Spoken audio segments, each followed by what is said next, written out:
Salam sejahtera untuk kita semua.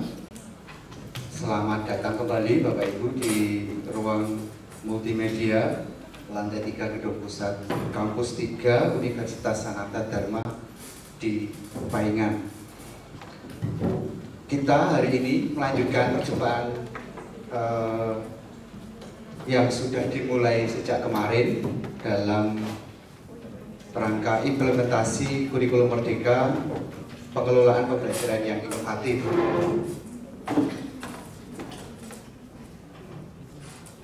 Di hari yang pertama kemarin kita sudah belajar bersama terkait dengan pembelajaran berdiferensiasi, kemudian model pembelajaran PPL dan PJPL, kemudian pembelajaran terintegrasi, dan di akhir itu analisis CP, TP, ATP, dan modul ajar bagian 1. Di hari ini kita akan lanjutkan untuk analisis CP, TP, ATP, dan modul ajar bagian 2 yang akan dipandu oleh Bapak Yosef Dwi Kristanto MPD. Dan kemudian kita akan lanjutkan dengan workshop merancang perangkat pembelajaran yang akan dibagi menjadi 6 kelompok. 2 kelompok nanti tetap berada di sini, kemudian 4 kelompok kita akan berjumpa di ruang STEM Center di laboratorium JP MIPA.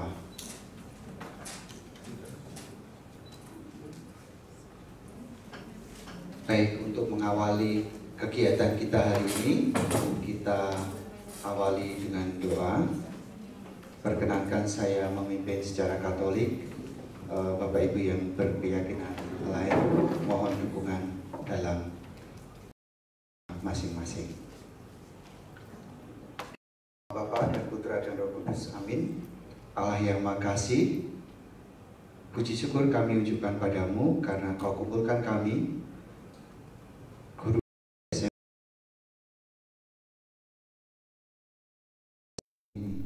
kiranya Engkau menyertai seluruh rangkaian kami untuk kami belajar mengimplementasikan kurikulum merdeka dengan topik pengelolaan pembelajaran yang inovatif. Kiranya Engkau menyertai seluruh rangkaian kegiatan kami pagi hingga sore nanti dan menyertai seluruh usaha kami. Semua ini kami ucapkan kepadamu dengan perantaraan Kristus Tuhan kami. Amin. Dalam nama Bapa dan Putra dan Roh Kudus. Baik, kita akan melanjutkan untuk analisis CP, TP, ATP, dan modul ajar bagian kedua. Kepada Bapak Yosef Dwi Kristanto kami persilahkan. Ya, terima kasih Pak Arif. Selamat pagi Bapak Ibu semuanya. Pagi. Apa kabar hari ini? Baik ya, puji Tuhan baik ya. Ini saya perkenalan dulu ya Bapak Ibu ya. Nama saya Yosef Dwi Kristanto, panggilannya Yosef. Ya, nanti di sini saya selama 2 JP coba akan berbagi pengalaman ya sebenarnya ya, pengalaman yang terbatas. Pengalaman ketika waktu itu pernah diminta untuk membuat bahan ajar ya, bahan ajar khususnya buku teks pelajaran. Jadi sebelum membuat buku teks pelajaran, kemudian diminta untuk menganalisis CP-nya dan seterusnya sampai ke ATP, sampai ke buku teksnya. Nah, makanya barangkali apa yang akan saya lakukan, apa yang telah saya lakukan itu barangkali relevan untuk saya bagikan di sini untuk memberikan gambaran bagaimana kami waktu itu berdinamika dalam menganalisis CP, kemudian menyusun TP, tujuan pembelajaran, kemudian merangkainya menjadi serangkaian ATP begitu untuk memberikan pengalaman belajar matematika yang bermakna harapannya. Nah, jadi seperti itu. Nah, kemudian kalau kemarin Bapak Ibu itu sudah difasilitasi oleh beberapa dosen dari pendidikan matematika ya. Kalau nggak salah kemarin itu pembelajaran berdiferensiasi oleh siapa Bapak Ibu masih ingat? Pak Andi Rudito ya. Pembelajaran berdiferensiasi, kemudian pembelajaran berbasis masalah, berbasis proyek. Masih ingat instrukturnya siapa Bapak Ibu? Bu Nilo ya, Bu Nilo. Setelah itu kalau tidak salah pembelajaran integratif ya Bapak Ibu ya? Ya, dengan siapa instrukturnya? Dengan Romo Eko. Nah, jadi beberapa sesi itu harapannya menambah atau yang sebelumnya Bapak Ibu tuh saya yakin sudah tahu terkait dengan wawasan itu ya, berdiferensiasi, PJPL, PBL, kemudian dilanjutkan dengan integratif. Yang secara spesifik barangkali sekarang yang sedang hot ya, yang sedang hangat ya, yang sedang isu hangat di dalam pembelajaran matematika dan di pembelajaran sains lainnya itu adalah pembelajaran STEM. Dan saya lihat kemarin dari dokumentasinya juga sudah berdinamika bagaimana membangun apa kemarin itu menara dari kartu ya kalau nggak salah Bapak Ibu ya. Nah itu diberikan demonstrasi bagaimana mengintegrasikan matematika dengan dalam tanda kutip kawan-kawannya. Nah setelah itu masuk ke sesuatu yang spesifik dengan Bu Hani kalau tidak salah ya, dengan Bu Hani melakukan analisis CP, menganalisis capaian pembelajaran. Capaian pembelajaran itu kalau saya maknai itu sebagai mandat dari negara. Itu adalah kompetensi minimal yang perlu dikuasai oleh peserta didik Indonesia semuanya. Yang nanti pada akhirnya menuju cita-cita Indonesia itu adalah menjadi pelajar Pancasila.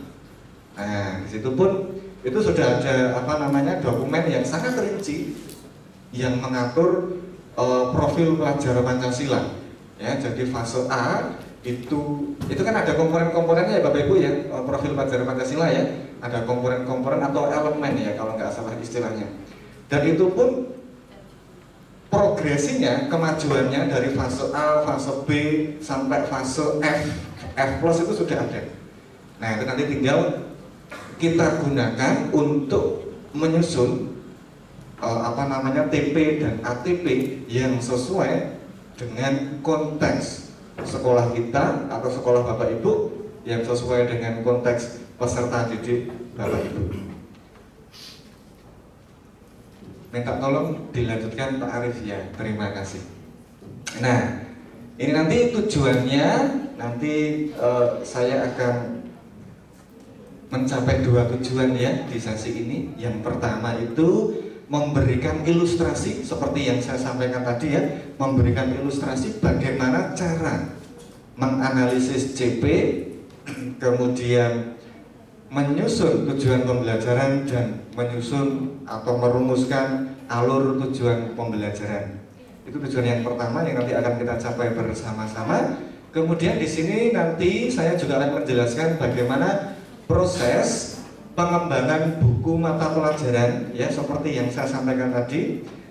Kenapa pengalaman itu yang saya pilih? Karena buku mata pelajaran itu adalah salah satu jenis kurikulum. Jadi kalau kurikulum itu kan macam-macam Bapak Ibu ya.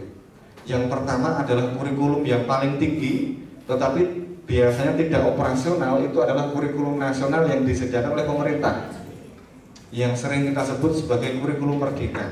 Nah di situ hanya menyediakan kompetensi minimalnya CP.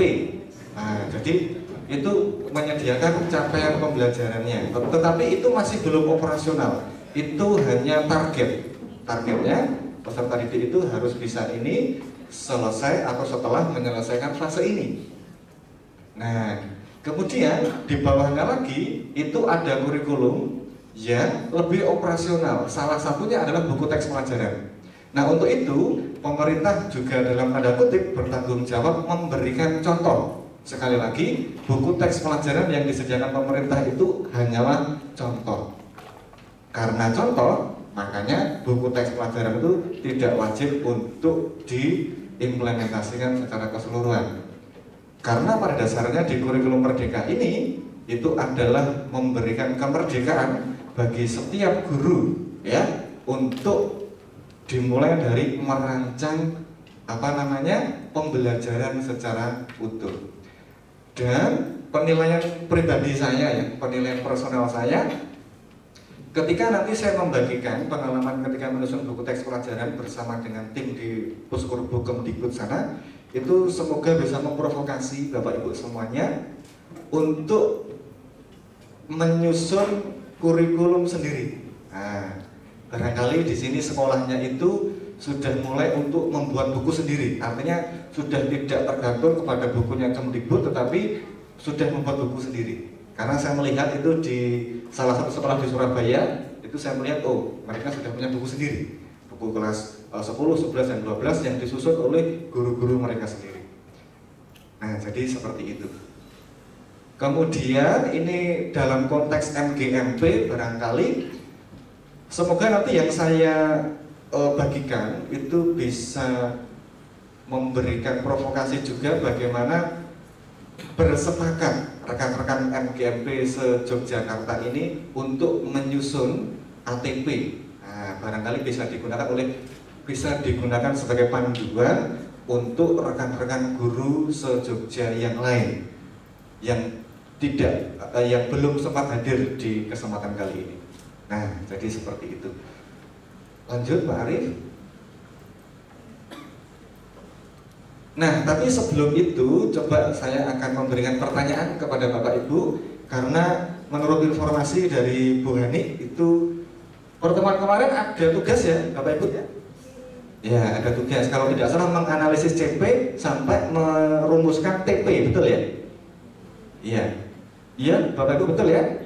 Nah, saya ingin Bapak Ibu berbagi. Apakah sudah mengerjakan semuanya Bapak Ibu? Belum ya. Oh ya, oke. Tetapi sebelumnya pastinya pernah menyusun TP ya Bapak Ibu ya? Belum merdeka kita. Belum merdeka.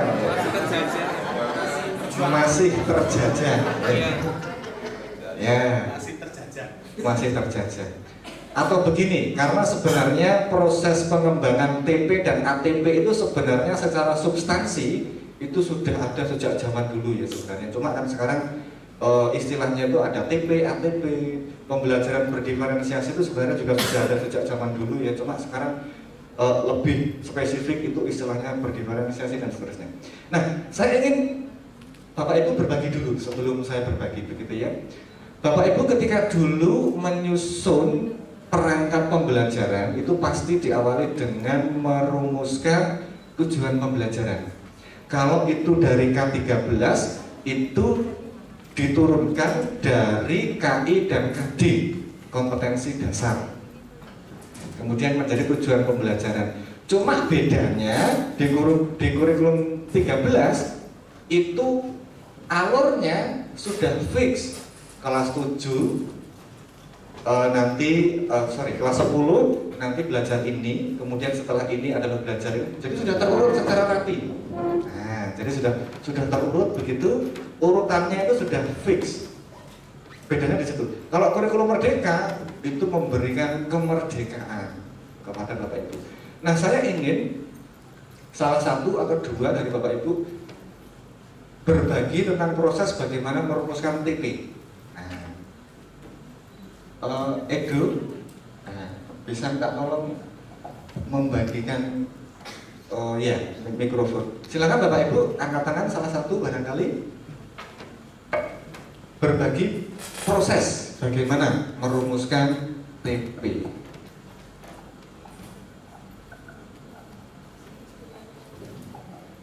Apakah? Iya, silakan. Perkenalan dulu Pak, biar saya tahu nama Bapak. Silakan. Terima kasih waktu yang diberikan kepada kami.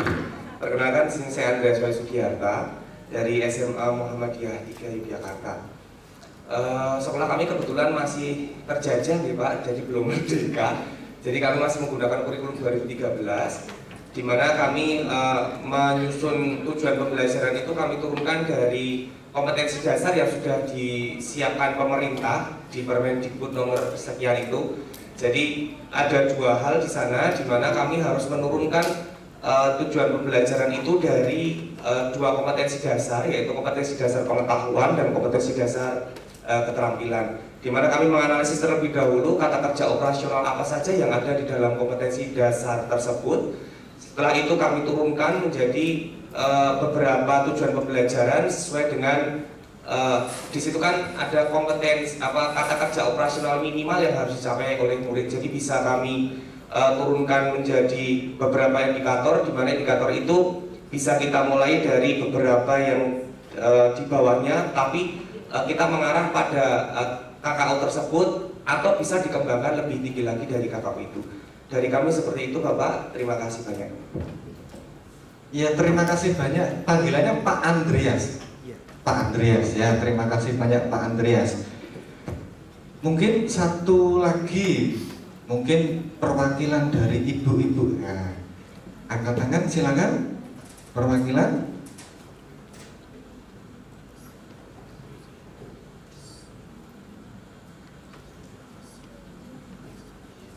Ya, silakan Ibu. Ya, terima kasih atas kesempatannya. Selamat pagi semuanya. Selamat pagi Pak Yusuf. Kami mulai dari mengambil CP yang ada di guru Kemendikbud ini. Kemudian di bawahnya itu ada elemen-elemennya. Kemudian kami mengambil misalnya untuk kelas 11 itu sudah ada CP yang sudah ditulis rapi di sini. Kemudian di bagian bawahnya mengenai misalnya di elemen aljabar, di sini ada peserta didik menyatakan data bla bla bla. Ini sudah menurut kami sudah mengandung KKO yang kira-kira sudah operasional.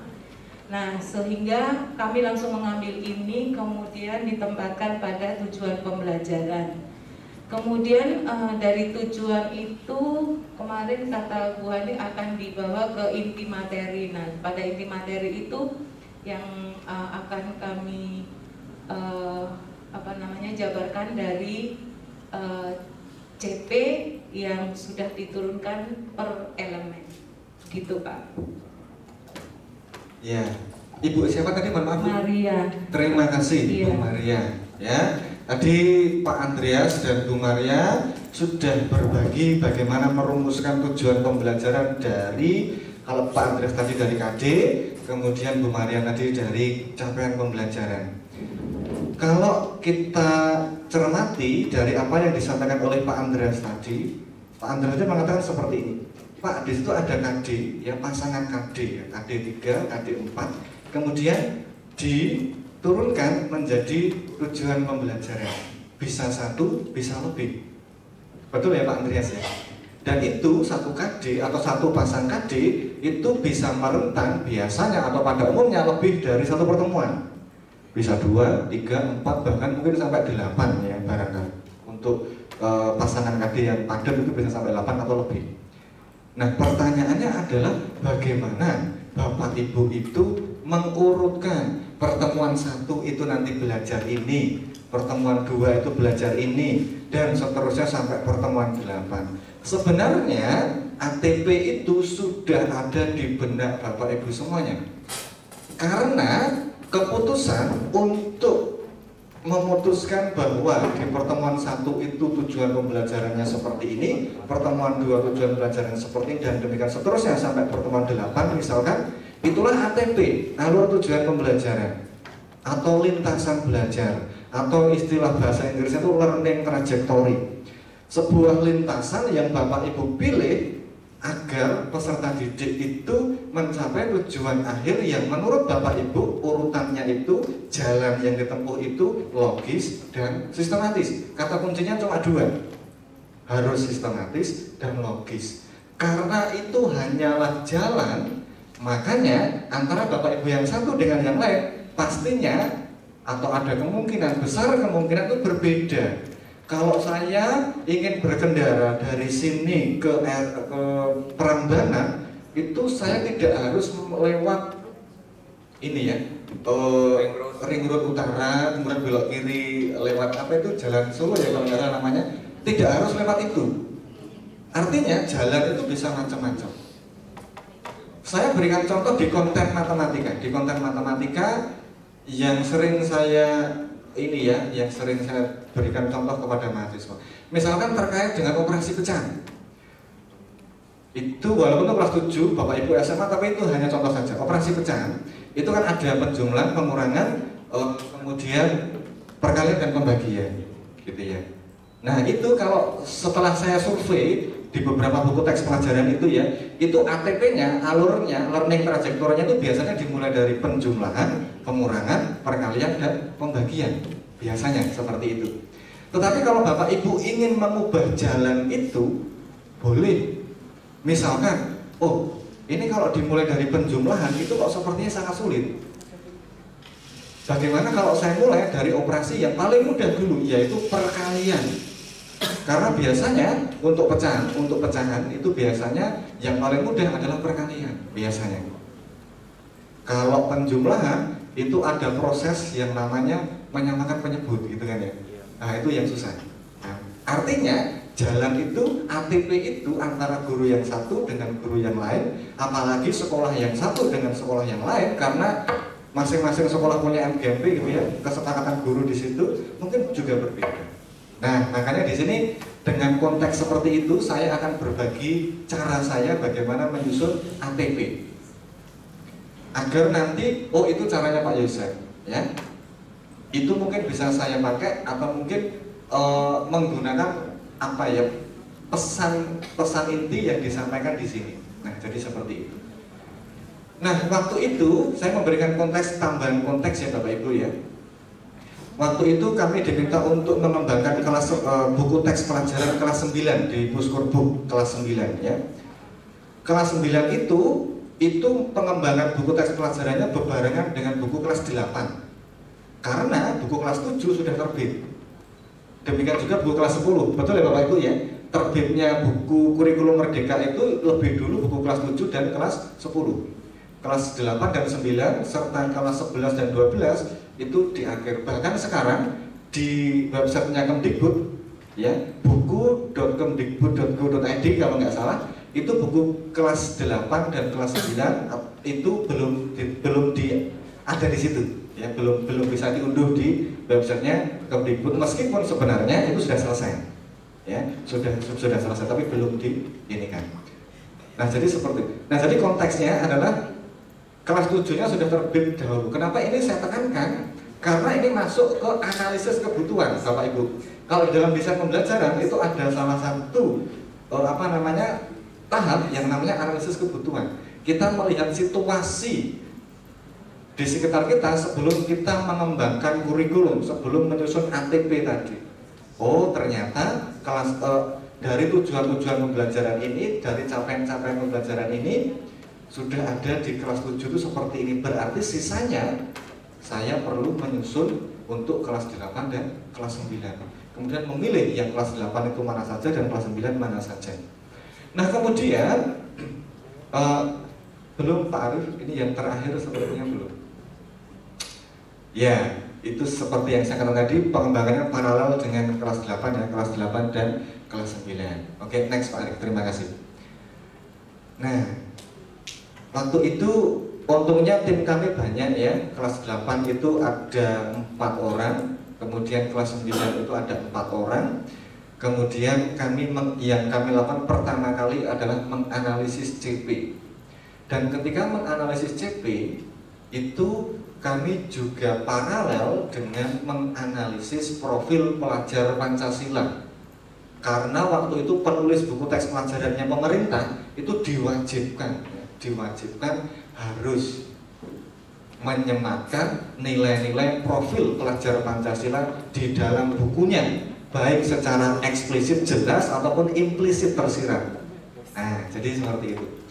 Jadi kami ini ya paralel, jadi mengamati CP dan profil pelajar Pancasila. Dan yang kami lakukan ketika menganalisis CP adalah barangkali seperti yang disampaikan oleh Bu Hani kemarin ya.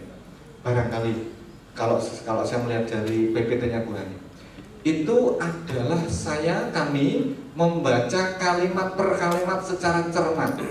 Jadi di setiap bidang itu ya ada geometri dan pengukuran, ada aljabar, ada peluang dan analisis data dan seterusnya. Itu per kalimat itu kami tulis secara terpisah, meskipun kalimat ini dengan kalimat sebelumnya barangkali berkaitan, tapi nggak apa-apa, kami tulis terpisah dulu. Kami tulis terpisah dulu. Ya, kami tulis terpisah dulu dan kami identifikasi di situ kata kerjanya apa, kontennya apa. Ya, kata kerja itu nanti akan merujuk kepada kompetensi apa yang akan yang secara minimal itu akan dicapai. Kemudian kontennya itu adalah konten yang akan dicapai. Tetapi kami lebih berfokus kepada kata kerjanya, kompetensinya. Karena pesan dari pusat kurikulum waktu itu ya, ini nanti matematika itu tidak menyiapkan siswanya untuk menjadi matematikawan, tidak. Nah, itu pesan yang sangat tegas dari pusat kurikulum. Matematika itu tidak menyiapkan peserta didiknya untuk menjadi matematikawan, tetapi menjadi apapun yang mereka inginkan. Menjadi dokter oke, menjadi psikolog juga oke, dan seterusnya di masa depannya. Nah, makanya pihak pusat kurikulum waktu itu menggunakan istilah yang menurut saya bagus, itu ya, buatlah matematika yang membumi. Nah, artinya membumi itu artinya matematika yang ada di buminya peserta didik, ya, ada di dunianya peserta didik. Nah, jadi seperti itu. Itu beberapa hal yang kami pertimbangkan ketika menganalisis CP. Nah, kemudian yang kedua itu topik kajian dan kompetensinya. Kemudian yang ketiga itu sebenarnya teknik pribadi kami waktu itu ya, membandingkannya dengan K13. Mengapa kok perlu saya bandingkan dengan K13? Karena menurut kami K13 itu urutannya sudah ada. Kelas 7 itu secara terurut belajar ini, kelas 10 secara terurut belajar ini, kelas 11 secara terurut belajar seperti ini. Dan setelah kami bandingkan kelas yang untuk fase D, mohon maaf ini contohnya fase D, tapi mungkin Bapak Ibu bisa menangkap substansinya ya, substansi yang saya jelaskan. Dan di situ setelah saya bandingkan ya antara K13 dengan kurikulum Merdeka itu ada beberapa perbedaan. Yang pertama adalah di CP kurikulum Merdeka waktu itu, barangkali sekarang sudah terbarukan ya, waktu itu tidak ada CP yang secara eksplisit bahwa atau menjelaskan himpunan. Tidak ada kalimat yang menggunakan kata himpunan, kecuali kalau nggak salah di fungsi itu pun sudah domain daerah asal. Jadi tidak secara eksplisit itu meminta mengajarkan himpunan di dalam CP itu. Itu yang pertama. Dan yang kedua, temuan kami adalah tidak secara eksplisit itu menyebutkan bidang koordinat. Untuk bidang koordinat, kemudian kami cari-cari lagi, oh ternyata di CP yang kurikulum Merdeka itu ternyata sudah dimandatkan kepada fase sebelumnya, meskipun secara informal. Nah, jadi itu adalah beberapa hal yang kami pelajari ketika menganalisis CP dan membandingkannya dengan kurikulum 2013. Ada beberapa hal. Dan waktu itu kami berefleksi ya, ini ada himpunan, tetapi di dalam di dalam materi fungsi itu secara eksplisit CP-nya itu mengatakan bahwa itu juga harus peserta didik itu harus memahami terkait dengan daerah asal, daerah kawan, dan daerah hasil, dan itu wujudnya adalah himpunan. Nah, gitu. Nah, makanya kami memutuskan menggunakan teorinya desain pembelajaran, karena himpunan itu menjadi prasyarat paling tidak di fungsi dan nanti digunakan lagi di SMA, ya. Itu kalau nggak salah dipertidaksamaan, itu pasti digunakan lagi. Himpunan penyelesaian atau himpunan selesaian gitu. Nah, makanya secara eksplisit kami tambahkan, himpunan kami tambahkan. Nah, jadi seperti itu. Jadi di tahap ini itu menjaga agar nanti ATP yang nantinya akan terbentuk itu sistematis. Sistematis itu artinya terdapat di dalam sebuah sistem, Bapak Ibu. Artinya gini, ketika peserta didik itu mempelajari ini, itu harus dipastikan prasyaratnya itu sudah pernah dipelajarinya di jenjang sebelumnya atau di pertemuan sebelumnya. Itulah yang disebut dengan sistematis. Dan apa yang dipelajari peserta di hari ini itu nanti akan digunakan di jenjang berikutnya atau mungkin secara jangka pendek di pertemuan selanjutnya. Itu yang dinamakan sistematis. Kalau logis itu urutannya itu ya pas gitu ya. Urutannya ya sesuai logika ya, pas begitu ya. Nah, itu ketika analisis JP. Mungkin lanjut dulu Pak Arif. Nah, karena dan saya membedakan ketika membuat TP dan ATP itu saya bedakan menjadi dua tahap waktu itu Bapak Ibu, yaitu TP dan ATP umum dan TP ATP khusus. TP dan ATP umum itu ketika kami waktu itu ya, kami ingin membuat ATP yang besar. Artinya besar itu gini, di kelas 8 itu tujuan umumnya apa saja, di kelas 9 itu tujuan umumnya apa saja. Nah, makanya yang kami lakukan waktu itu adalah membuat tujuan umum. Kalau di dalam teori desain pembelajaran itu adalah goal. Ya. Jadi kalau di bahasa Inggris itu ada, kalau di bahasa Indonesia itu tujuan. Tapi kalau di bahasa Inggris kan itu bisa menjadi goal. Seperti kalau bermain sepak bola itu Bapak Ibu ya goal gitu ya. Dan objektif. Jadi satu kata bahasa Indonesia tujuan itu kalau di bahasa Inggris kan bisa menjadi goal atau bisa menjadi objektif. Nah, itulah mengapa untuk beberapa pihak itu tujuan itu dibedakan. Goal itu adalah tujuan umum, objektif itu adalah tujuan khusus. Tujuan khusus itu merupakan hasil analisis dari tujuan umum tadi. Misalkan, saya akan ke Prambanan. Itu tujuan umumnya. Tujuan umumnya ya. Tujuan khususnya saya analisis, berarti saya sebelum ke Prambanan, kalau lewat lintasan ini, lintasan ring road itu, berarti tujuan pertama saya harus sampai di pertigaannya itu. Itu jalan apa? Jalan Paingan kalau nggak salah. Itu yang pertama.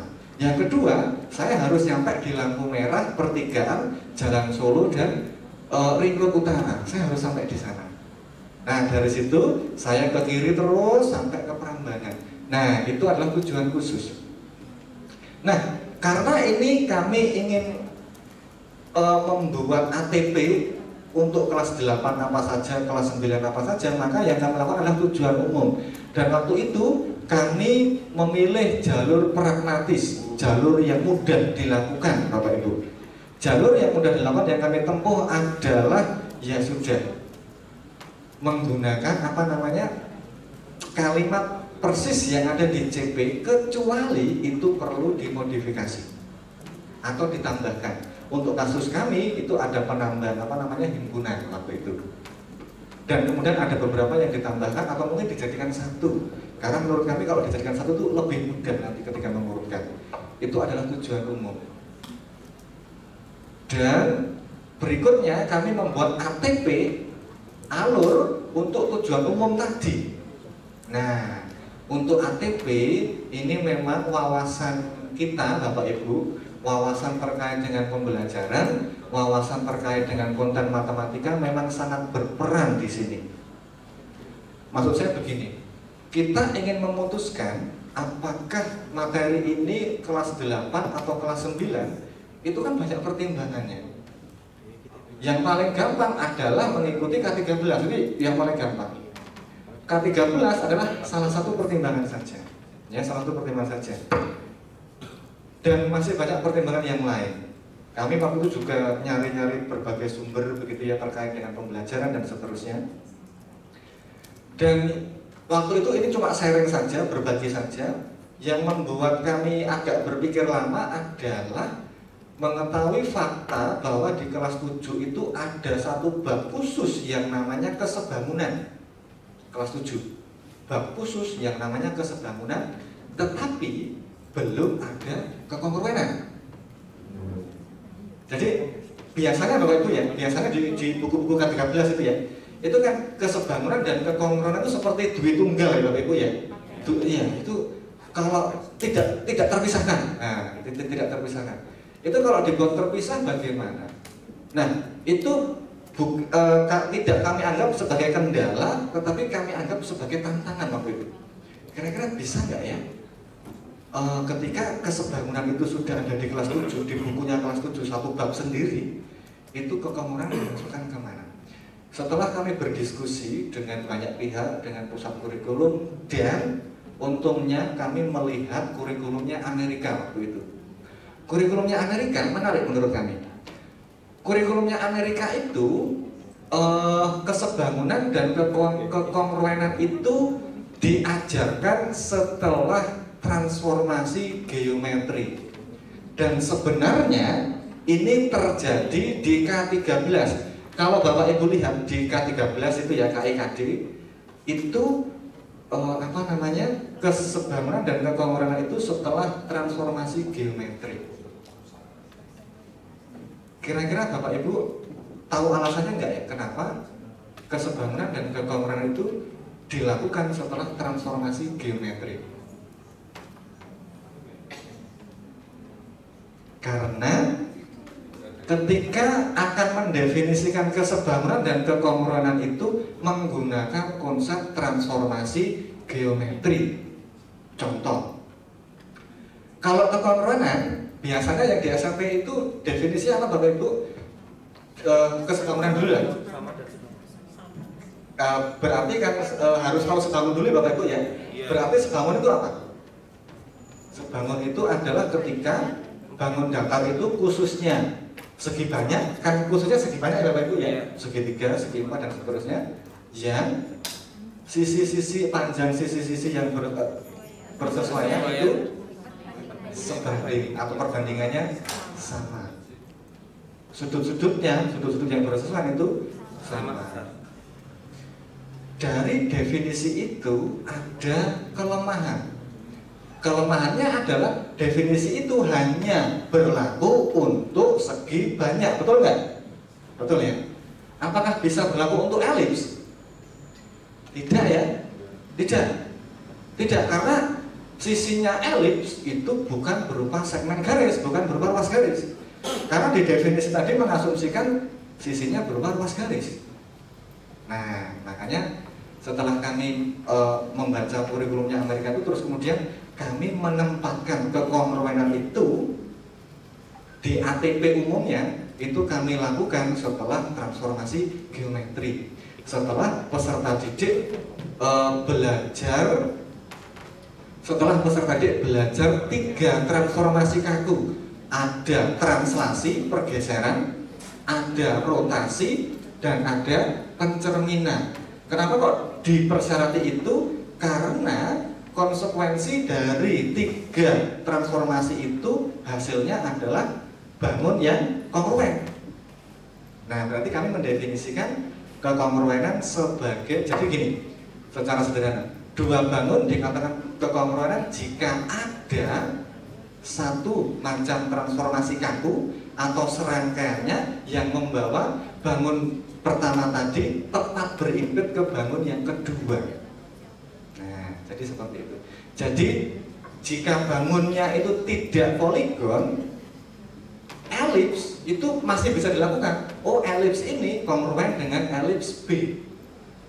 Jejak kaki yang A itu kongruen dengan jejak kaki yang B, dan seterusnya. Nah, jadi memang itu pesan yang ingin kami sampaikan adalah bahwa ketika membuat ATP itu wawasan kita tentang pedagogi, tentang pembelajaran dan konten matematika itu memang diuji dalam tanda kutip di situ, gitu ya. Nah, di situ yang kami lakukan pertama adalah perumusan TP tadi ya, mengambil jalur praktis. Jadi kalimat-kalimatnya disusun, terus kemudian setelah tersusun kami menggunakan apa istilahnya itu ya? Menggunakan jejaring. Nah, setelah kalimatnya itu tersusun, kami identifikasi, kami buat satu kalimat. Nanti akan saya tunjukkan Microsoft Word yang kami buat. Jadi di setiap kalimat itu kami identifikasi ini A1, A2, A3, kalau itu satu rumpun ya, kemudian B1, B2, B3 dan demikian seterusnya. Kemudian kami buat ini mempersyarati ini. Nah, jadi contoh bilangan untuk kalimat tertentu itu mempersyarati ini mempersyarati ini mempersyarati ini dan seterusnya, itu membentuk sebuah jejaring anak panah itu loh, tanda panah. Kalimat ini dipersyarati oleh ini atau mempersyarati ini dan seterusnya. Dan pada akhirnya nanti akan, atau mungkin akan langsung saya tunjukkan saja.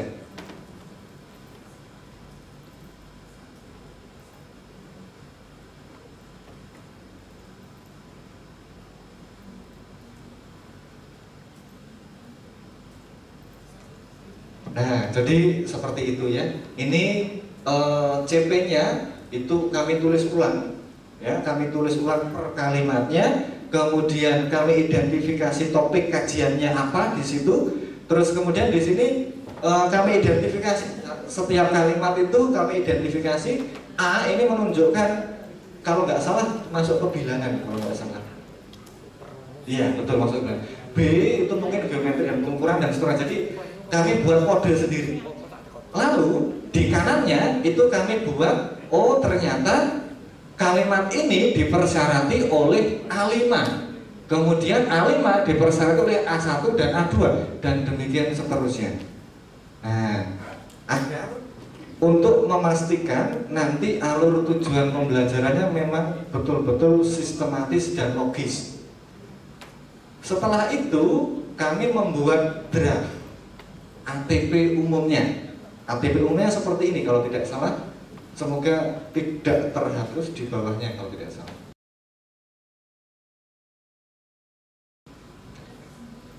Nah, di situ.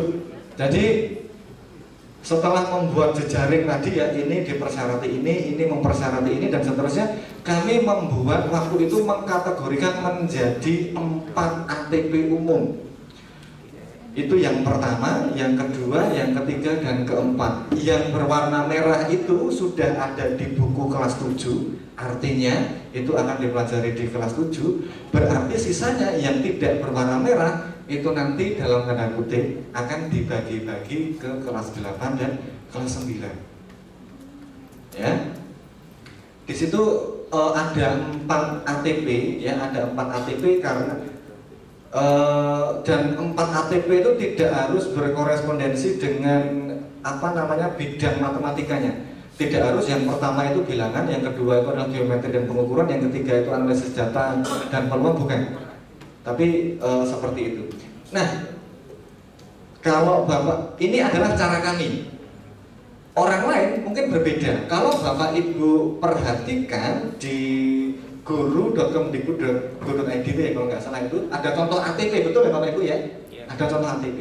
Di situ pernah saya lihat itu pendekatannya adalah per bidang matematika. Nah, jadi geometri dan pengukuran di ini dulu, diurutkan dulu.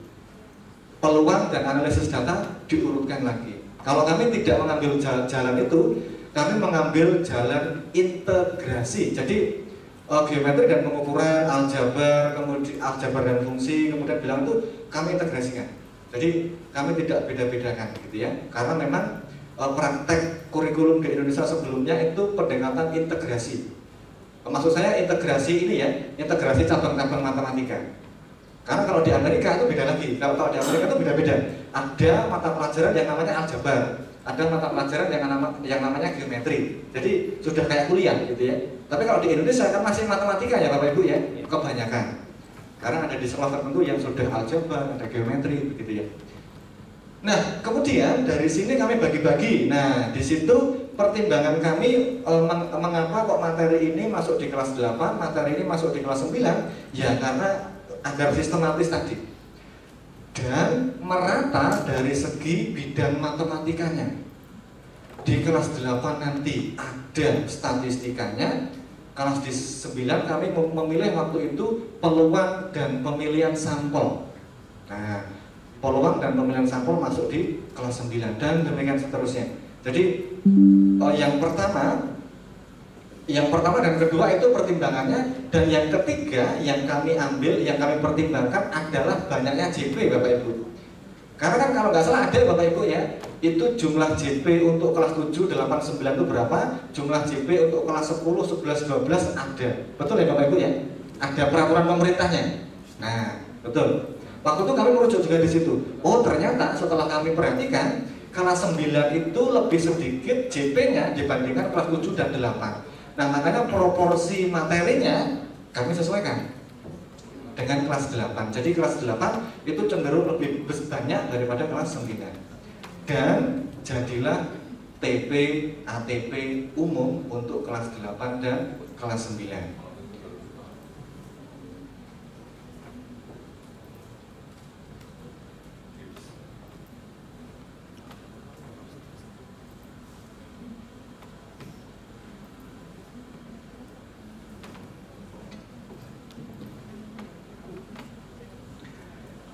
Nah, berarti produk dari penyusunan TP dan ATP umum tadi itu berupa alur tujuan pembelajaran yang umum.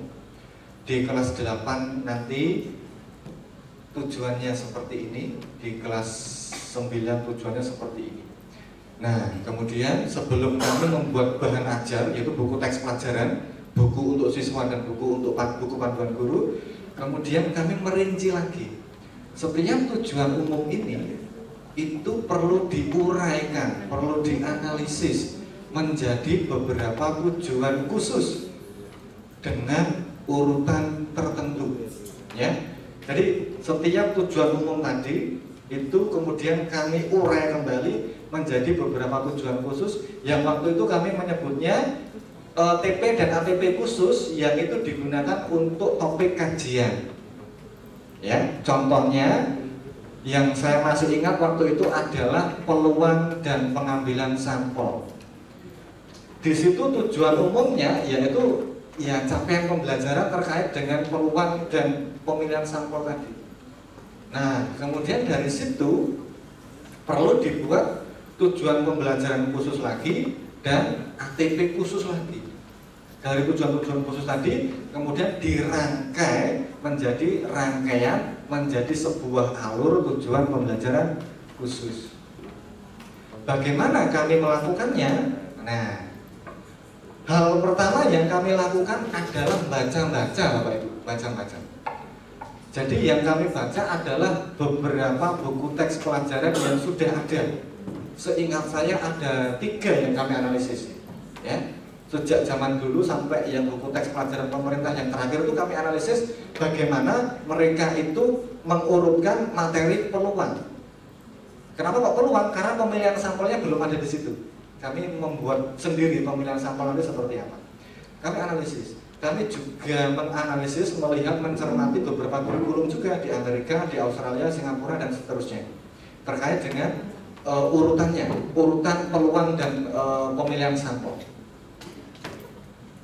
Dan untuk peluang dan pemilihan sampel di sini Bapak Ibu pernah mengajar peluang ya semuanya ya Bapak Ibu ya. Ya, semoga artinya ketika nanti pernah mengajar peluang itu ada ini tersendiri ya, ada tantangan tersendiri. Karena di peluang itu kalau kita analisis itu ada beberapa, kalau istilah bahasa Inggris itu big idea, ide matematika penting di dalam peluang dan statistika dan analisis data. Ya, yang pertama adalah peluang klasik atau peluang teoretik, itu yang pertama. Yang kedua ada namanya peluang subjektif. Peluang subjektif itu ketika saya bertanya kepada Bapak Ibu nanti kira-kira jam 2 hujan tidak ya? Jawaban Bapak Ibu gimana? Ya belum tahu. Bisa iya, bisa tidak. Bisa iya, bisa tidak ya. Pak Andre kira-kira gimana Pak Andreas? Nanti jam 2 hujan tidak? Tidak. Tidak. Ini yang disebut dengan peluang subjektif. Karena barangkali penilaiannya Pak Andre itu berbeda dengan penilaiannya Bu Maria. Barangkali. Itu ada peluang teoretik, kemudian peluang subjektif. Dan yang ketiga ada peluang apa Bapak Ibu? Peluang empirik, betul ya? Peluang empirik yang sering disebut dengan frekuensi relatif gitu ya. Nah, terus di CP itu secara eksplisit ada ketambahan frekuensi harapan, dan ini terjadi juga di CP untuk fase F kalau tidak salah. Secara eksplisit itu tertulis frekuensi harapan, tetapi frekuensi harapan untuk kejadian majemuk seingat saya berbeda dengan SMP. Kalau SMP pasti kejadian sederhana. Nah, jadi seperti itu. Nah, pertanyaannya adalah bagaimana kita mengurutkan peluang-peluang itu, peluang subjektif, peluang teoretik, peluang empirik, kemudian frekuensi harapan, dan pemilihan sampel. Itu kita mengurutkannya dalam satu topik kajian itu seperti apa? Nah, waktu itu kami memilih ya, setelah membaca berbagai macam jenis ATP yang ada, yang bisa kami akses dan bisa kami baca. Waktu itu yang kami pilih adalah pertama adalah mengenalkan peluang subjektif, dengan alasan itu digunakan untuk mengarah ke pelajaran Pancasila. Jadi masalah yang kami masukkan ke dalam peluang subjektif adalah Indonesia 2045. Saya tanya melalui buku teks pelajaran itu, menurut kalian Indonesia itu ketika tahun 2045, yaitu ketika umurnya 100 tahun, itu apakah sudah menjadi negara maju atau belum ya? Nah, itu menjadi pintu masuk, entry point bagi peserta didik secara subjektif untuk menilai kemungkinannya. Itulah peluang subjektif. Nah, setelah itu masuk ke peluang teoretik. Peluang teoretik. Terus kemudian masuk ke peluang empirik, ya, ke peluang empirik, dan terakhir di dalam peluang itu adalah frekuensi harapan. Bapak Ibu masih ingat mungkin pernah mengajar frekuensi harapan begitu? Itu di buku-buku teks pelajaran atau di modul ajar atau apa yang lain, bahan ajar yang lain. Biasanya ketika mengajarkan frekuensi harapan gimana yang Bapak Ibu ingat biasanya?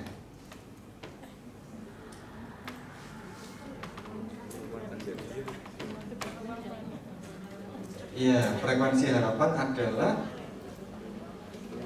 peluang teoretiknya berapa gitu ya, dikalikan dengan banyaknya percobaan. Jadi kalau saya melempar koin sebanyak 10 kali, frekuensi harapannya 5 gitu kan ya, setengah dikali 10 gitu ya, setengah kali 10. Betul ya, kan kalau koin kan peluang teoretiknya setengah, kalau banyaknya percobaan 10, setengah kali 10 ada 5 frekuensi harapannya. Nah, yang kami temukan ketika menganalisis bahan ajar juga seperti itu. Jadi semuanya itu menggunakan pendekatan seperti itu. Padahal kami menyadari bahwa di dalam peluang itu selain frekuensi harapan, itu ada satu ide penting matematika dalam peluang, yaitu kebervariasian. Variasi itu adalah landasan statistika. Ya, Bapak Ibu yang masuk di ruangan ini itu pasti bervariasi ya, baik dari segi tinggi badannya, dari segi ya itu pasti bervariasi. Karena kebervariasian objek itulah ada ilmu yang namanya statistika. Kalau semuanya seragam mungkin nggak ada, statistika itu nggak ada barangkali ya. Karena statistika itu kalau saya maknai secara sederhana gitu ya, statistika itu salah satu tujuannya adalah untuk mencari kepastian di dalam ketidakpastian. Ketidakpastiannya apa? Gini, ketika saya melempar koin sebanyak 10 kali, apakah saya pasti mendapatkan 5 itu berupa sisi angka? Belum pasti. Ketidakpastian inilah yang perlu dihargai, yang perlu direkognisi di dalam mengajarkan peluang. Nah, makanya ketika di dalam buku kami itu, kami awali dari variasi. Ya, dari variasi. Dari itu, oh ternyata memang tidak pasti itu 5, tidak pasti 5. Loh, lah terus rumus setengah dikali 10 sama dengan 5 itu muncul dari mana? Nah, itulah muncul berkat adanya peluang dan statistika. Jadi kalau eksperimen 10 kali percobaan itu kita ulang terus selama berkali-kali, selama 1000 eksperimen misalkan, itu dalam 10 kali percobaan rata-ratanya kita akan mendapatkan 5 kali sisi angka. Itulah frekuensi harapan. Jadi dimulai dari variasi dulu. Dari variasi, kemudian frekuensi harapan. Nah, jadi seperti itu. Itu adalah alur tujuan pembelajaran yang dengan sumber daya yang terbatas coba kami buat dan kemudian diejawantahkan bersama dengan mandat-mandat lain yang dimandatkan oleh pusat kurikulum. Itu mulai dari profil pelajar Pancasila, kemudian nanti kurikulum yang dibuat yang berupa buku teks pelajaran tersebut harus menyiapkan peserta didik hidup di abad 21, harus memiliki literasi matematika. Betul ya Bapak Ibu ya, literasi matematika kan akhir-akhir ini menjadi bahan yang hangat juga ya, literasi matematika. Ada lagi apa yang saya ingat waktu itu ya, menggunakan teknologi. Nah, mengintegrasikan teknologi sebagai fasilitasi peserta didik untuk nanti melek teknologi, literat terhadap teknologi. Nah, itu adalah pengalaman saya ketika menganalisis CP menjadi TP dan ATP umum. Waktu saya masih tidak ya? Oh mas, ya. Menjadi TP dan ATP umum, dari TP ATP umum dalam tanda kutip itu dibagikan ke kelas ya, kelas 7, 8, 9, tapi kalau kasus kami kelas 8 dan 9, nanti Bapak Ibu kalau berdiskusi, berkolaborasi dengan guru-guru dalam satu sekolah, itu didistribusikan, ini loh untuk yang kelas 10, ini kelas 11, ini kelas 12. Dan dari TP dan ATP umum tadi, kemudian dianalisis lagi, diurai kembali menjadi tujuan-tujuan khusus, yang mana tujuan-tujuan pembelajaran khusus tadi kemudian dirangkaikan kembali menjadi ATP yang khusus. Dan ATP itu berlaku untuk satu topik. Kalau di buku itu satu bab, kalau di modul itu satu modul. Nah, jadi seperti itu. Kalau di modul itu kan satu modul itu satu topik biasa Bapak Ibu ya, satu modul satu topik. Kemudian KB-nya, kegiatan belajarnya itu sebenarnya mencerminkan TP-nya yang dirangkaikan KB1, KB2, KB3. Kalau rangkaian dari KB itu juga sebenarnya mencerminkan ATP juga sebenarnya. Artinya ATP itu sebenarnya sudah Bapak Ibu lakukan jauh-jauh hari. Cuma memang istilah ATP itu muncul ketika kurikulum merdeka. Mengapa kok itu menjadi penting? Karena Bapak Ibu itu dimerdekakan untuk membuat ATP sendiri. Nanti bisa jadi tiap-tiap sekolah itu bisa berbeda. Nah, kemudian di akhir penyampaian ini Bapak Ibu saya coba menggeneralisasi pengalaman saya tadi ya, yang saya lakukan tadi, kemudian saya hubungkan dengan prinsip-prinsip desain pembelajaran. Nah, ini yang saya ambil itu adalah salah satu prinsip desain pembelajaran adalah bagaimana cara mengurai tujuan umum pembelajaran. Salah satu pendekatan yang bisa dilakukan adalah namanya pendekatan hierarkis. Pendekatan hierarkis itu sudah sempat saya ilustrasikan ketika saya menjelaskan bagaimana saya ini yang peluang tadi, mulai dari peluang subjektif itu namanya hierarkis Bapak Ibu. Jadi kata peluang tadi itu saya pecah menjadi beberapa yang lebih kecil. Peluang subjektif, peluang teoretik, peluang empirik, sampai frekuensi harapan. Kemudian saya hierarkikan. Nah, menjadi seperti itu ya. Oh, saya awali dengan peluang subjektif, kemudian peluang teoretik, peluang empirik, kemudian frekuensi harapan. Dan ternyata di peluang teoretik tadi itu punya hierarki lagi, ya, punya hierarki lagi. Oh, di peluang teoretik itu bisa kita mulai dari konsep utamanya. Peluang itu sama dengan apa Bapak Ibu? Rumus peluang itu PA sama dengan NA dibagi NS gitu kan ya. Berarti kalau konsepnya seperti itu ada hierarki konsep di situ. Berarti selain peluang itu sendiri ada A di situ adalah kejadian. Oh, berarti saya hierarkikan kejadian. Di situ ada S. Oh, berarti harus ada tahu semestanya. Terus dari A dan S tadi ada anggotanya. Oh, itu namanya titik satu.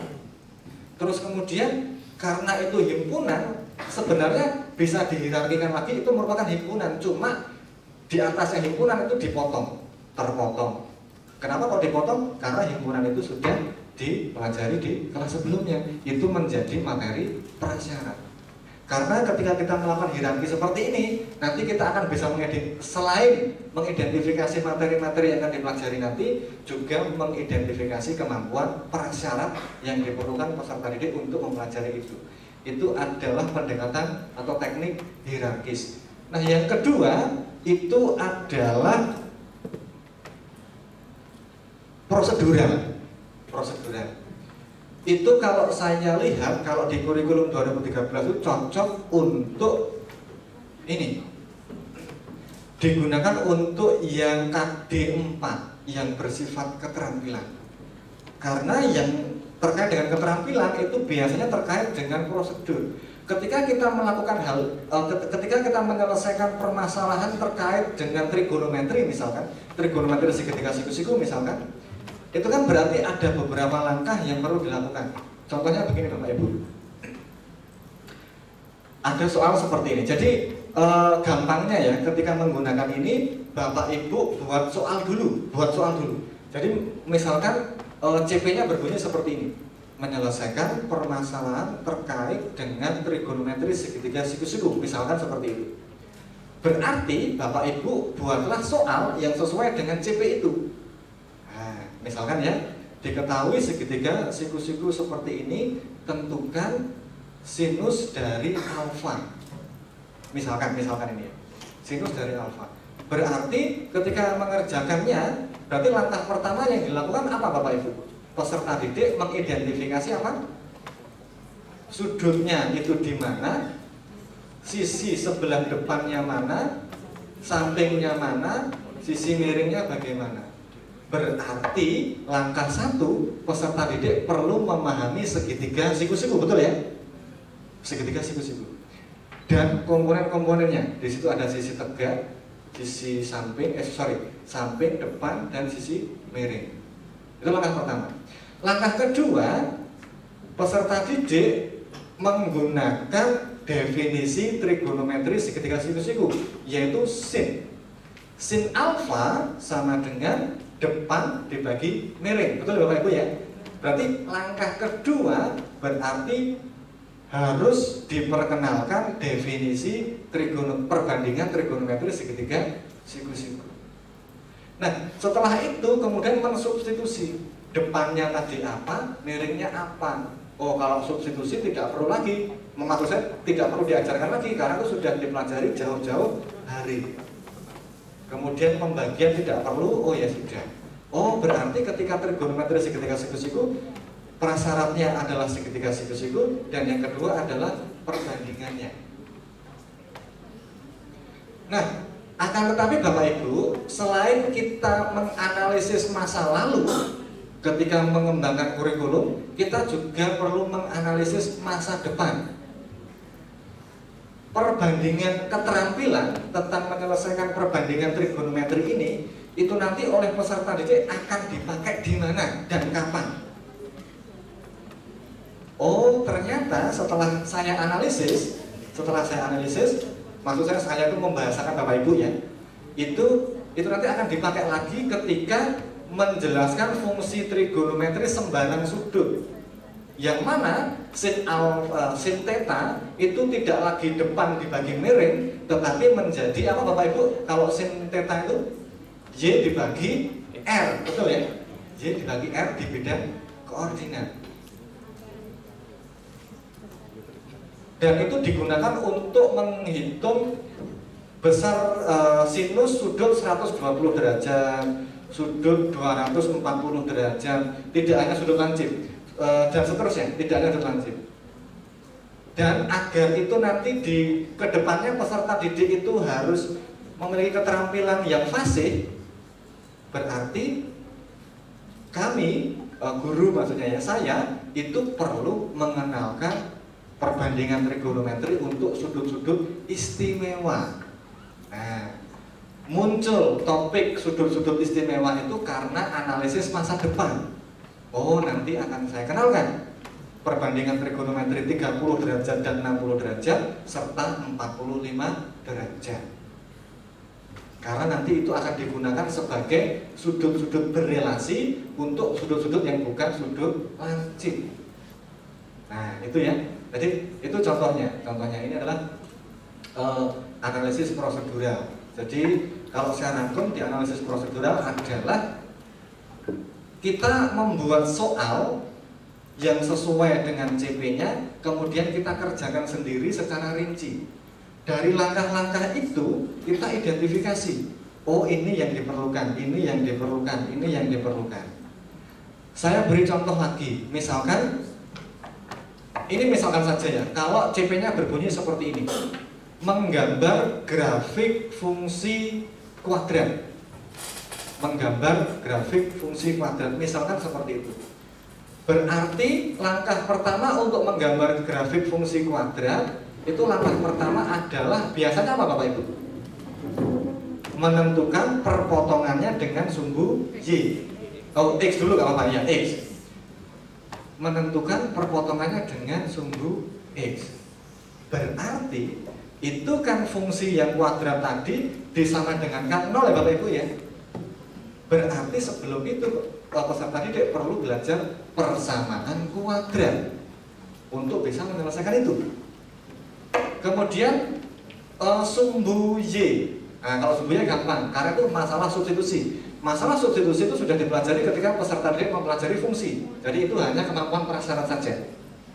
Nah, itu sumbu X, sumbu Y. Setelah itu, agar grafiknya meskipun sketsanya walaupun sketsa tapi bagus, biasanya yang dicari lagi apa Bapak Ibu? Sumbu, simetri, dan titik puncak. Ketika kita berbicara titik puncak, itu berarti kita bisa berbicara tentang maksimum dan minimum, betul ya Bapak Ibu ya? Nah, berarti sebelum peserta didik itu bisa menggambar grafik fungsi trigonometri, berarti sebelumnya secara sistematis harus diajarkan terkait dengan bagaimana menentukan titik puncak. Tapi sebelum titik puncak harus dikenalkan dulu sumbu simetri, sumbu simetrinya dan seterusnya. Itu contohnya bagaimana menggunakan teknik penguraian TP tadi menggunakan prosedural. Nah, nanti akan menjadi sebuah TP-TP dan ATP yang utuh dan harapannya koheren. Nah, jadi seperti itu.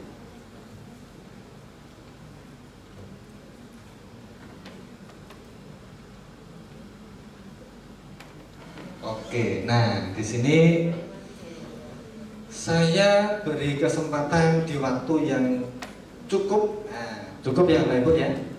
Saya ingin Bapak Ibu berdiskusi di kiri kanannya, depan belakangnya juga boleh. Tadi saya sudah mengilustrasikan bagaimana menguraikan TP umum menjadi TP-TP khusus dan dirangkaikan. Nah, sekarang tugasnya Bapak Ibu seperti ini. Di akhir fase E, nah ini saya mengambil fase E. Di akhir fase E, itu peserta didik dapat menyelesaikan permasalahan segitiga siku-siku yang melibatkan perbandingan trigonometri dan aplikasinya. Itu beberapa sudah saya ilustrasikan tadi, tapi itu saya sederhanakan. Tapi lengkapnya di sini bunyinya seperti ini. Di akhir fase E,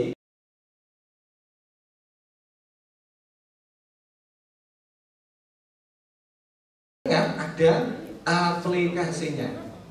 Nah, silakan Bapak Ibu berdiskusi dengan teman kiri kanannya. Kira-kira TP khususnya apa? Tujuan pembelajaran khususnya apa saja? Itu dulu, nanti belum ke ATP nggak apa-apa. Caranya menggunakan analisis prosedural tadi Bapak Ibu. Bapak Ibu berarti membuat soal sendiri dulu yang soalnya itu terkait dengan ini. Peserta didik nanti dapat menyelesaikan permasalahan terkait itu menggunakan trigonometri segitiga siku-siku dan aplikasinya. Dari soal itu nanti dikerjakan sendiri, nanti muncullah TP-TP khusus. Jelas ya Bapak Ibu ya?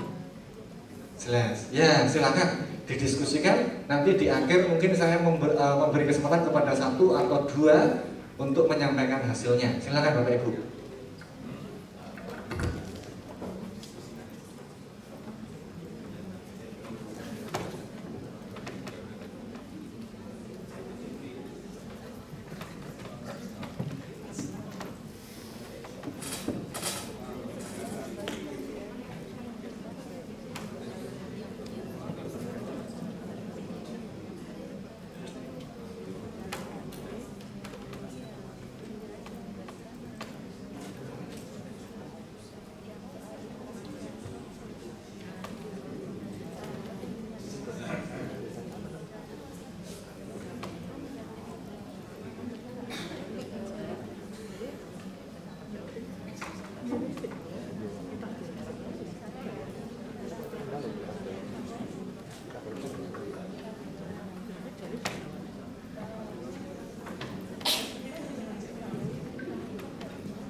Sudah selesai Bapak Ibu? Oh belum ya?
dibuat TP-nya ini, lalu kita breakdown lagi menjadi ibaratnya kalau kita 13 dulu ada IPK doang. Oh ya, boleh.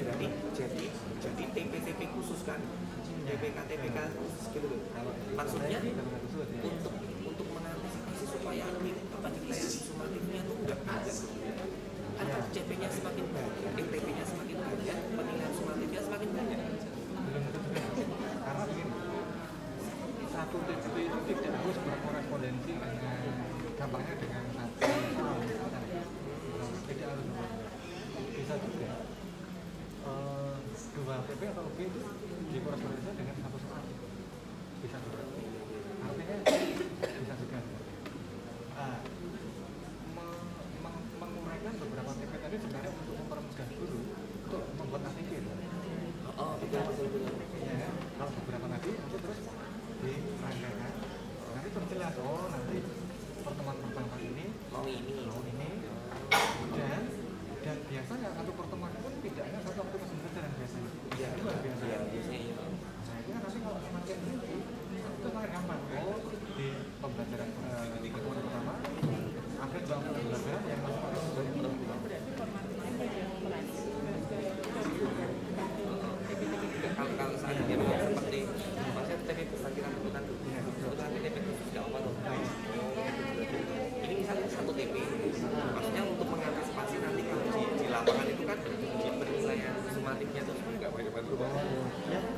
ya boleh. Baru nanti setelah ITP itu sudah ada, ibaratnya kita menemukan indikator.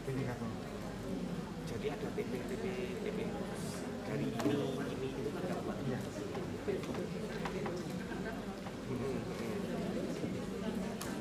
Kalau yang dulu kan KD ditutupkan IPK, tapi kan ulangannya itu kan per KD itu kan. Biasanya per KD cuma. Kalau ini juga per ininya, per TP-nya. Tidak ada aturan yang secara jelas menentukan itu.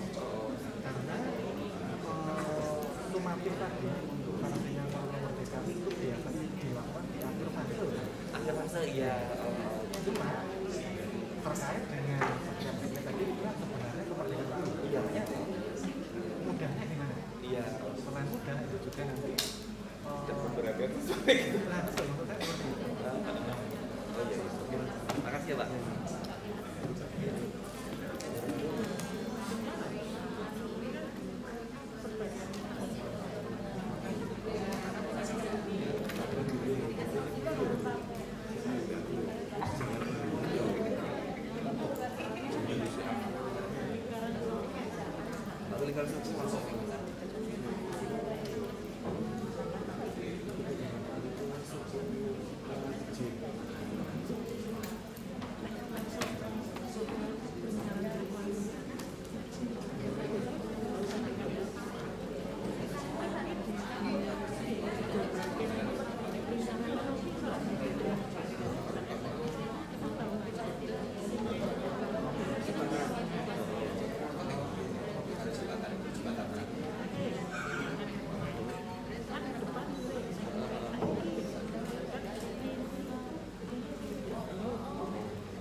Oke,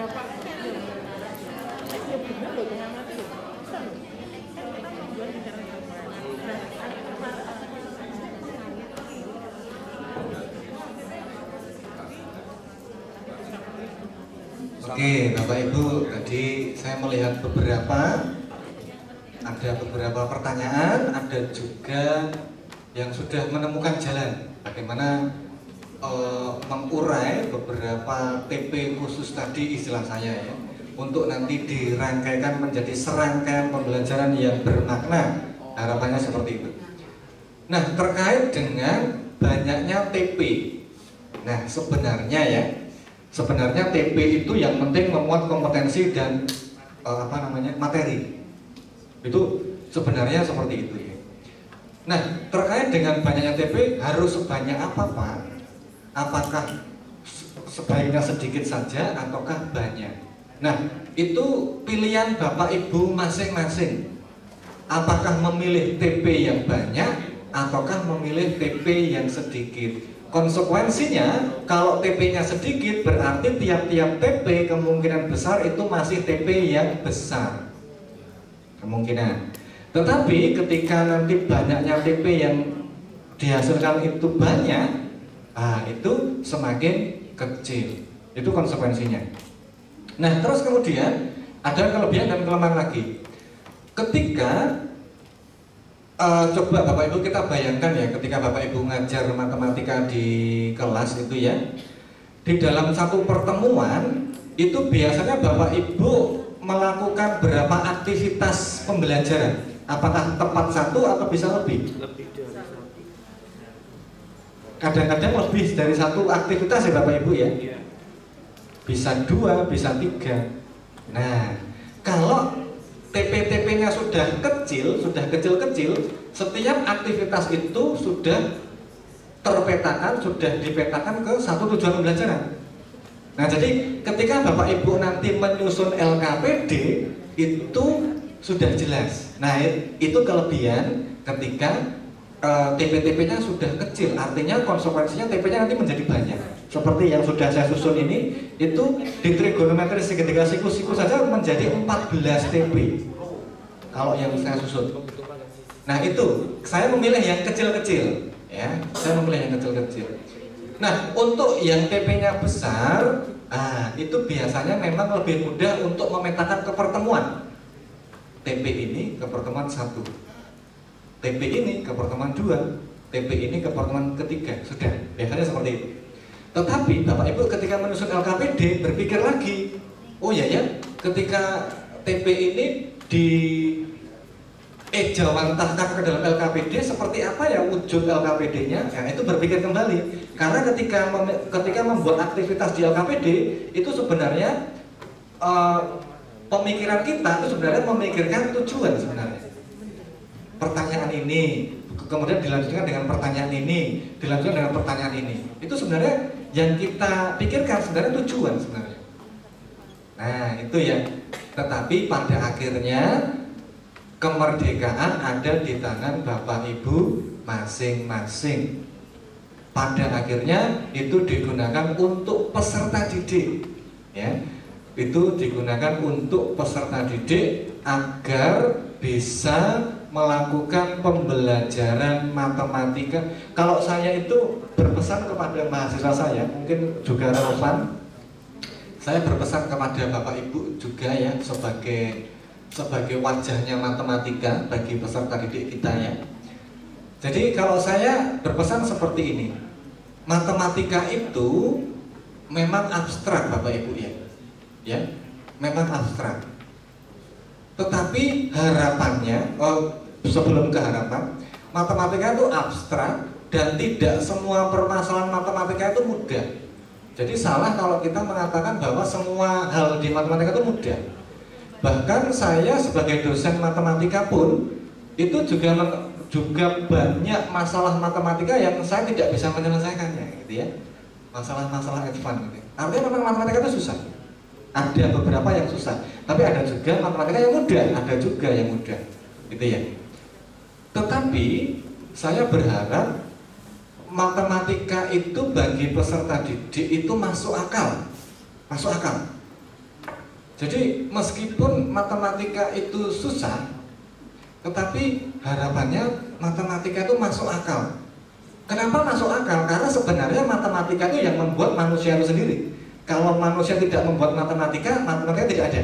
Jadi yang membuat itu adalah pikiran matematika sendiri, pikiran manusia sendiri. Itu kalau teorinya RME gitu ya.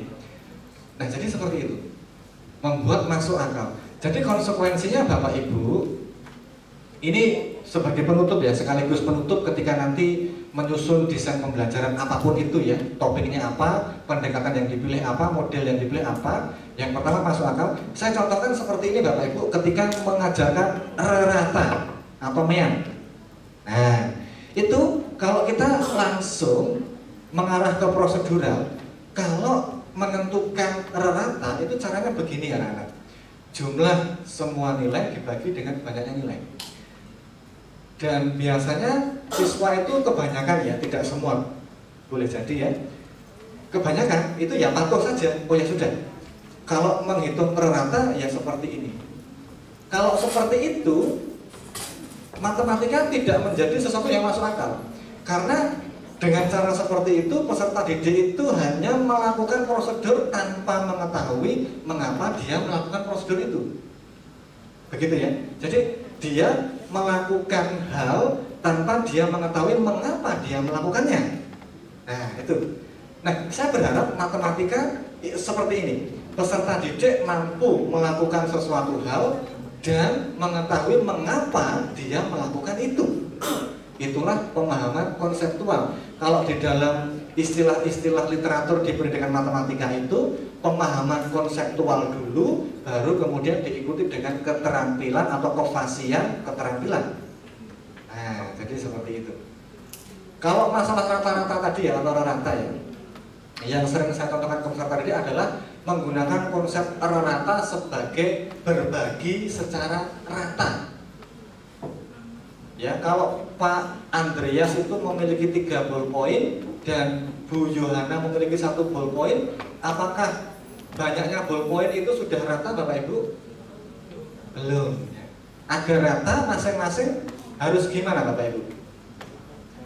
Pak Andreas tadi memberikan 1 kepada Bu Yohana, dan 2 itulah nilai yang rata, dan 2 itu diperoleh dari, boleh jadi seperti ini. Kalau orangnya banyak kan ini kan cuma 2 ya. Kalau 2 kan sangat terlihat. Kalau orangnya banyak itu adalah ballpointnya dikumpulkan dulu, dihitung. Oh, 3 ditambah 1 4. Kemudian dibagi menjadi 2 orang sama rata. Berarti 4 dibagi 2, yaitu 2. Agar rata masing-masing harus 2. Berarti agar rata tadi semuanya dijumlahkan dulu, kemudian dibagi banyaknya nilai tadi. 4 dibagi 2. Dengan cara seperti itu baru kemudian mengenalkan istilah rata atau mean atau rata-rata. Silakan nanti dipilih yang mana yang menurut Bapak Ibu cocok ya.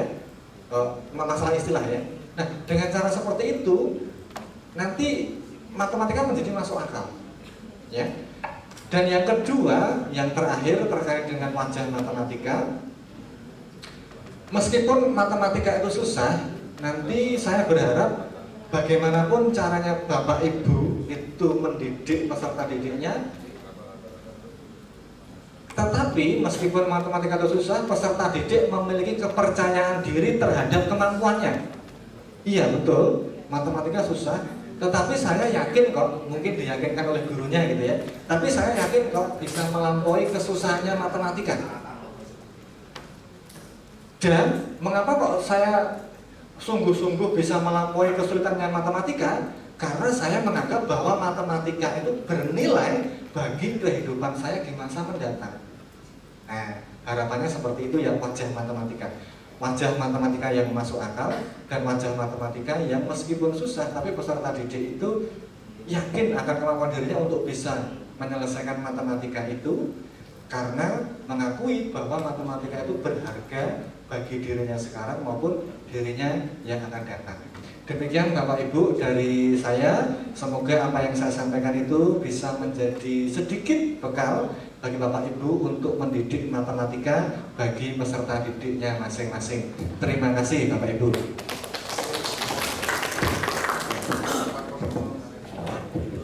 Terima kasih Pak Yosef yang sudah memberikan pemaparan terkait dengan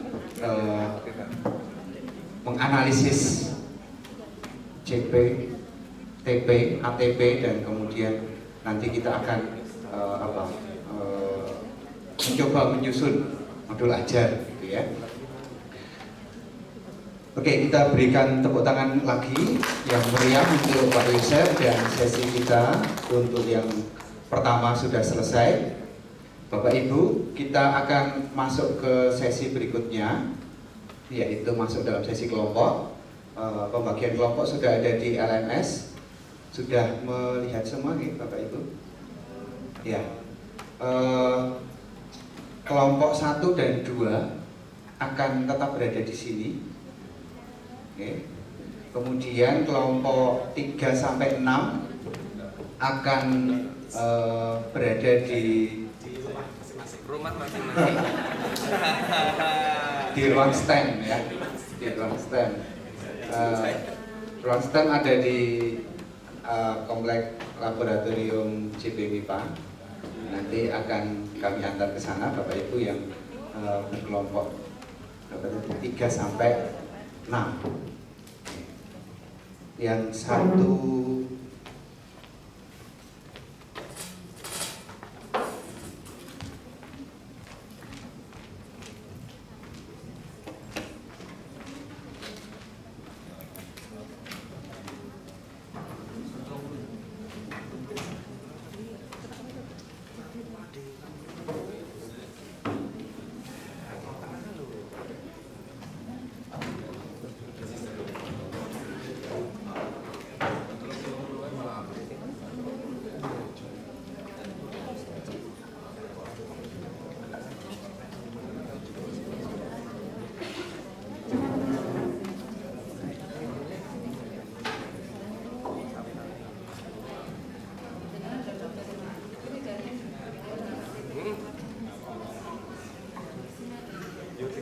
ditulis.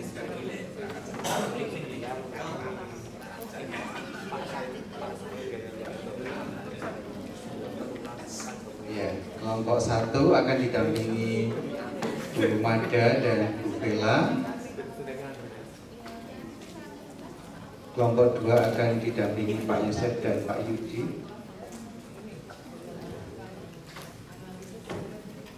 Bu Mada sudah oke. Bu Mada, Bu Bella masih mengajar. Kemudian Pak Yosef.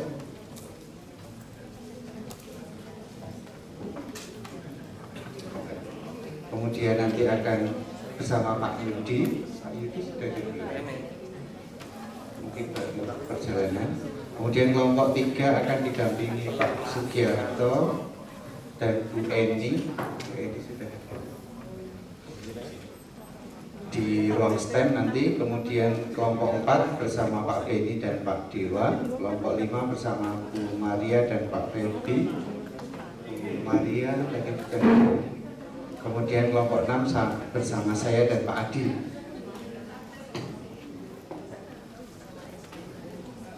Oke, untuk yang kelompok 3 sampai 6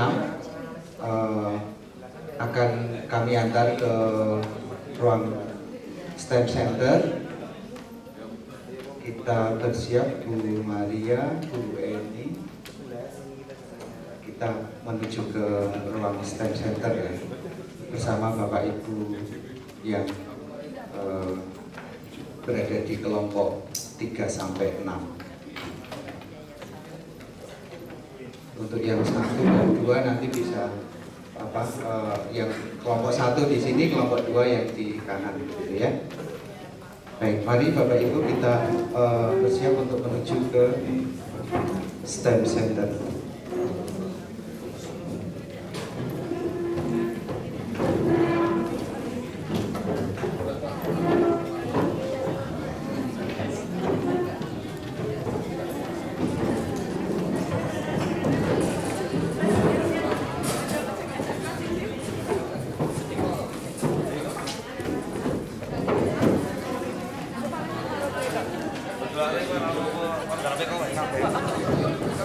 Dek wis kurmer kok.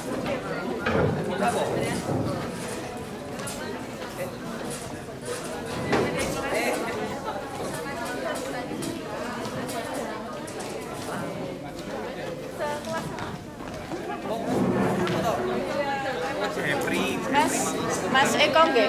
Nggih. Anu SMK, kelompok 6. Nggih. Oke. Tingane sinten oleh? Ya.